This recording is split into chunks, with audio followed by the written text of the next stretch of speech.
Okay, hi, very good evening. Apologies for the delay, streaming issues. So we have some network issues over here.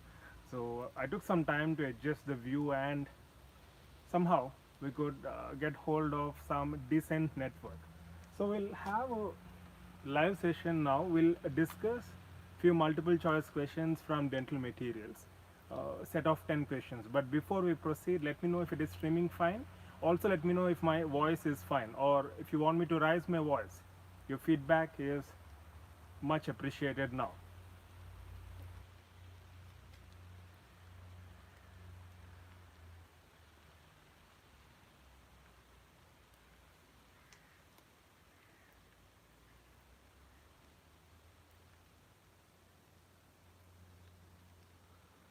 Is everything going on fine?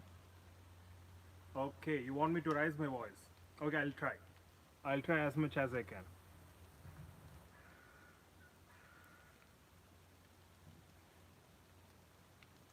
Yes, definitely I'll raise my voice.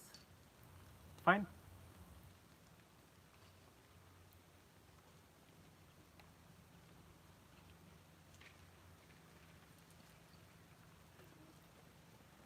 Okay.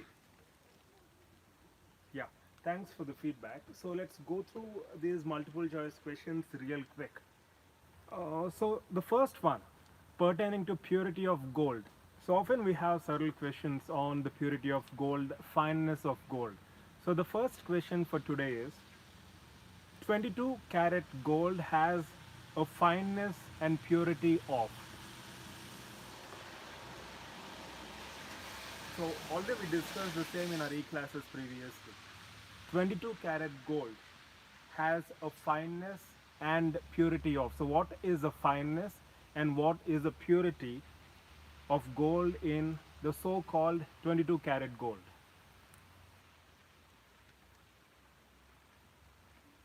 It's definitely not 75% because if it is 18 karat gold, then maybe you can say it's 75% or 750 fineness. But the question is 22 karat gold, so it's a simple mathematics. So when do you call gold to be having 1000 fineness or 100% pure? Exactly, Ramya. Good. So it's around 91%. To be more specific, you might have heard of this term in gold shops, 916 kdm, 91.6% of gold. In other words, 22 karat gold. So the basics are very simple. 24 karat gold, we say it is 100% pure or it has a fineness of 1000. So based on that, you can calculate the rest of the question. If it is 22 carat, then it is 91.6% pure or 916 fineness.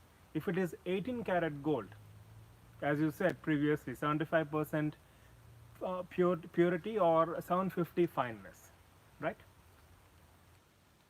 Yes, 24 karat is considered to be the purest form. Sanju knows better. Okay.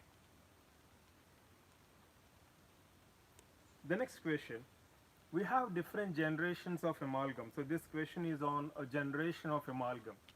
Fifth generation amalgam alloy includes ternary alloy of silver, tin and copper, quaternary alloy of silver, tin, copper and indium, silver and tin in 3:1 ratio, option D, eutectic alloy. So we have different generations. We have discussed the same in our e-classes as well. So fifth generation amalgam alloy includes which of the following options? Fifth generation amalgam alloy. Ternary alloy of silver, tin and copper. Quaternary alloy of silver, tin, copper and indium. Silver and tin in 3:1 ratio and option D, eutectic alloy. Yeah. Fifth generation, it's easy to remember. Quaternary alloy. Even we discussed in detail pertaining to generations of amalgam alloy in e-classes. Do refer that and skim through the entire topic as quickly as you can, right? So fifth generation amalgam alloy includes quaternary alloy of silver, tin, copper and indium, right? Okay. So let's move on to the next question. Better packability. When you compare alpha hemihydrate with beta hemihydrate, which of the following materials has better packability?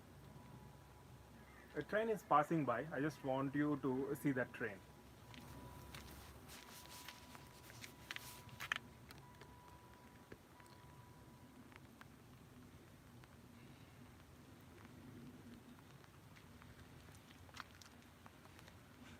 Yeah, the question is when you compare alpha with beta hemihydrate, which of the following materials has better packability?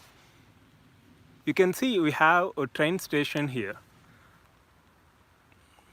Yeah, I just want you to see the beautiful Alps and the scenic train passing through. Yeah, I think you can make out now a red and white combination train. It's more of like a bus, but it's a train.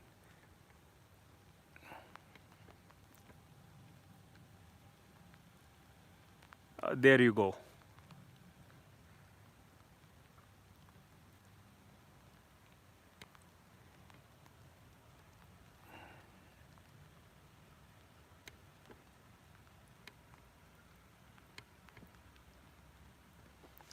Okay. Yes, it is alpha hemihydrate. The reason is quite obvious. When you compare beta with alpha particles they are more smooth, rounded, and they have a better packability compared to beta. Again, the differences we discussed in our classes. Refer dental material section for more information. Yes, more dense comparatively, alpha. Okay, it's 2:55 p.m. We are 4.5 hours behind the Indian Standard Time. It's 2:55, around 3 p.m. in the afternoon, Richa. Okay, wonderful. It's alpha. Now let's move on to the next one. Cold welding. Cold welding is accompanied by increased resiliency, fracture resistance, work hardening, none of the above. So what do you mean by cold welding? And once cold welding is done, what is the consequence of cold welding in terms of the properties of materials? So as you know, welding is something which is done either with temperature and or pressure. Usually when we think of welding which is done outside using extreme heat, but welding can also be done using extreme pressure. So cold welding is the welding which is done at room temperature. The best example would be cold welding of direct filling gold, which we never practice in our UG anyways. So we use some pressure in order to create metallic bond between different layers of gold. So this cold welding is accompanied by strain hardening and decrease or increase in percentile elongation.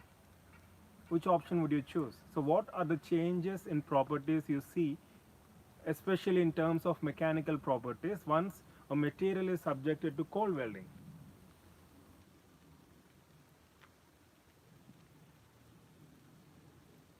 Yes, wonderful. Work hardening, which includes increase in strength and hardness of material with decrease in ductility or decrease in percentile elongation, as you all rightly mentioned. Wonderful. Okay, the next one, pertaining to contact angle. Often we have questions from contact angle. Even in the latest AIMS format exam, we had a question on contact angle. So one question on the same. Contact angle is acute. Contact angle is acute when adhesive forces are dominant over cohesive forces. Cohesive forces are dominant over adhesive forces when both adhesive and cohesive forces are equal. Option D, none.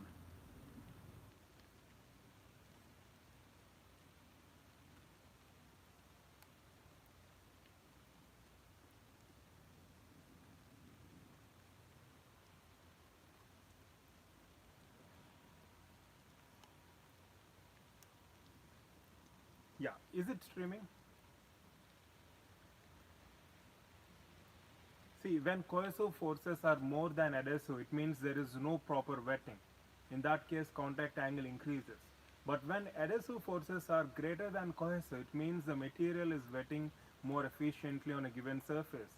In other words, contact angle is acute. So look at the diagrammatic representations, refer E classes, we have discussed the same in detail. Okay, streaming got struck, but voice seems to be fine. Yeah, 1 second. Yeah. So because of extreme climatic changes, the battery is dying down very fast. It is showing as low battery now. Okay. So adhesive forces, when they dominate cohesive forces, then you find acute contact angle. In other words, in simple terms, when adhesive forces are greater than the cohesive forces, there is better wetting. When there is better wetting, obviously the contact angle is acute.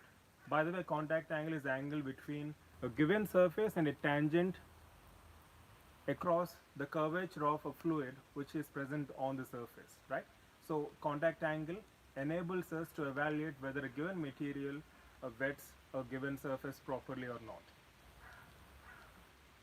Yeah, let's move on fast because I'm sure, as in last time, our live session might end abruptly. So let's try to complete these questions as fast as possible. So, dye materials. Examples for dye materials include all except electroplated metal, ceramics, epoxy resin, type 1 dental plaster. So all of the following are dye materials except electroplated, ceramics, epoxy resin, type 1 plaster. So which of the following is not a dye material? It's obvious. Type 1 plaster. So type 1 plaster is an impression plaster. It's not suitable to form a die or to fabricate a die. In order to fabricate a die, the abrasive resistance has to be high, the strength and hardness of a material has to be high, obviously, right? So type 4, type 5 materials, gypsum products, we have die materials available. Good. Now, a question which we often get confused. Dry and wet calcinations are used in manufacturing alpha and beta hemihydrate respectively, beta and alpha hemihydrate respectively, both none. So we have a church here. So every hour there will be a bell indicating that it's 1 hour.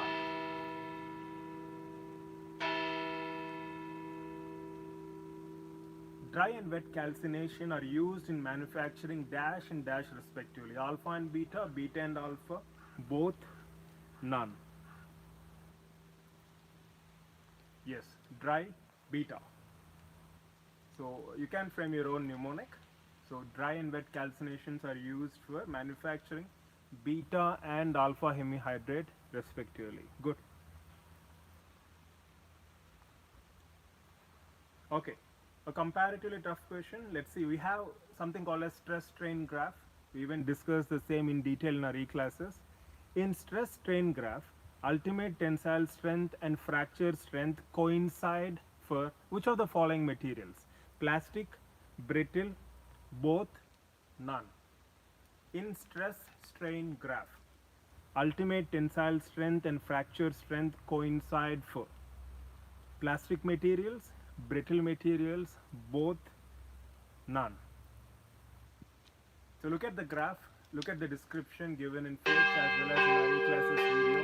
It will be much more clear. So in case of brittle materials, ultimate tensile strength and fracture strength coincide.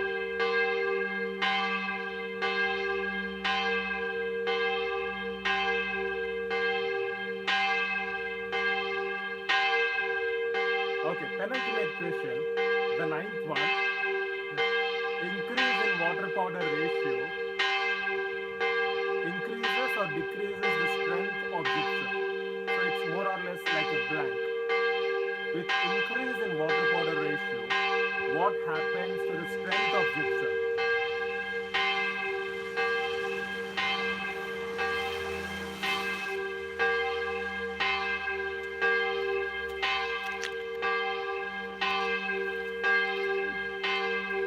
Charging is down to 10%. I have to conclude this session as soon as possible.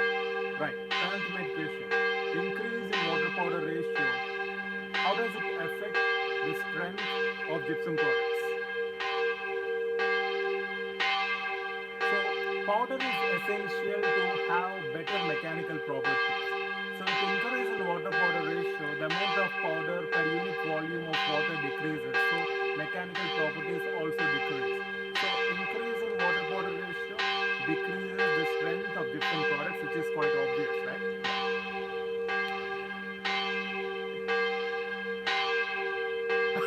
Exactly. There seems to be a competition.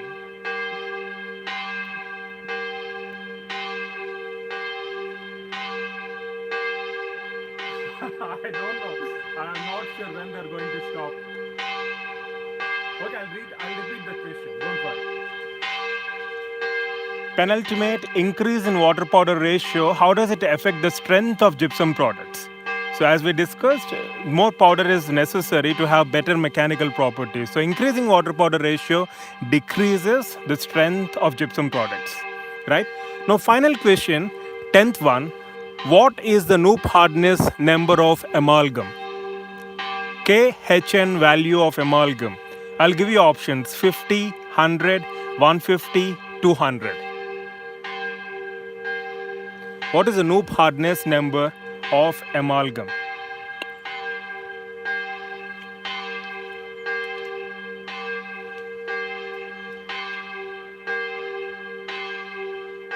Yes, it's 100. Wonderful. Actually, I wanted to cover more questions, but I'm really sorry. I don't know why all of a sudden they started ringing the bell. Maybe it's time to take a break. Anyways, I hope we could at least discuss some relevant multiple choice questions pertaining to dental materials. And we'll definitely have another live session tomorrow at around 7:30 p.m. Indian Standard Time. Right?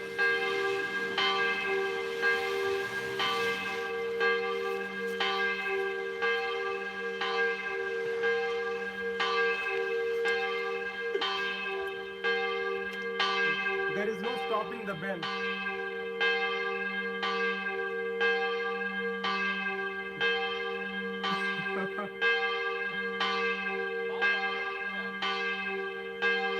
And there seems to be heavy competition, but we won the competition. We somehow managed to conclude the session, right? So anyways, before I conclude, I'll just pan the cam and show you the scenic background here, right? So right now we're in a place called Inert Kirken in Switzerland. So this is a small village, right? It's around 30 to 40 minutes drive from Interlaken. Yeah. So I'll just pan the cam and we'll conclude the session.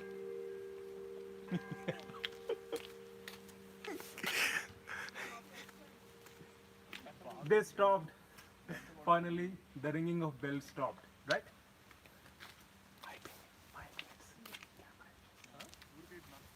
Okay. And charging కూడా అయిపోతుంది.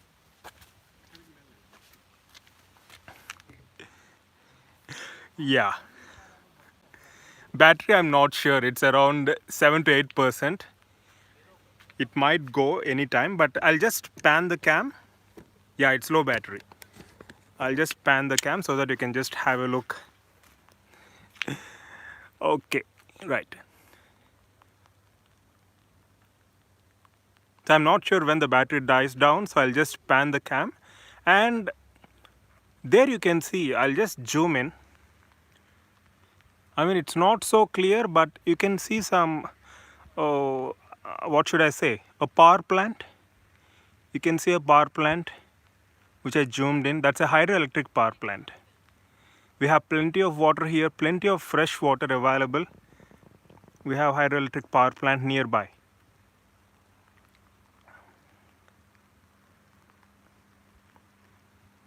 In fact, you have clouds covering all these mountains. These are all mountains, in fact. Early in the morning, there was all snow.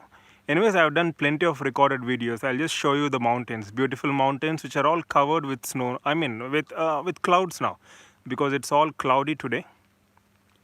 Yeah, here you can see some mountains, but not so clear. Yes, exactly.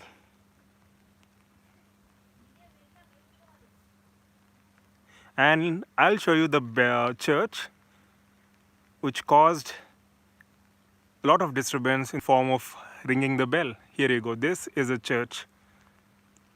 You can see we have a clock over here. So every hour, there will be a ringing of bell. And as I said, it's a very small village. Inert Kirken. There you go.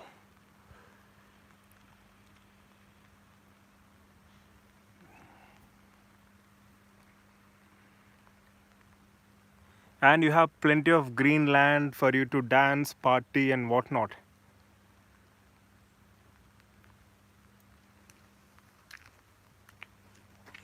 Yes.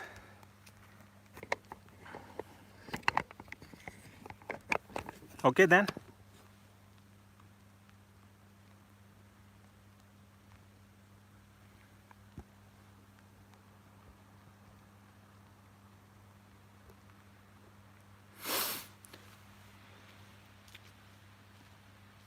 Okay guys, so let's conclude our session. I'll get back to your comments, right? Once I go home, I'll check out your comments and I'll get back to your comments as soon as possible. So just keep the momentum going. Wish you all the best. Love you all. We have a lot many recorded videos coming up down the lane. I'll update them and I'll post them on YouTube as soon as possible. Love you all. Take care. Bye.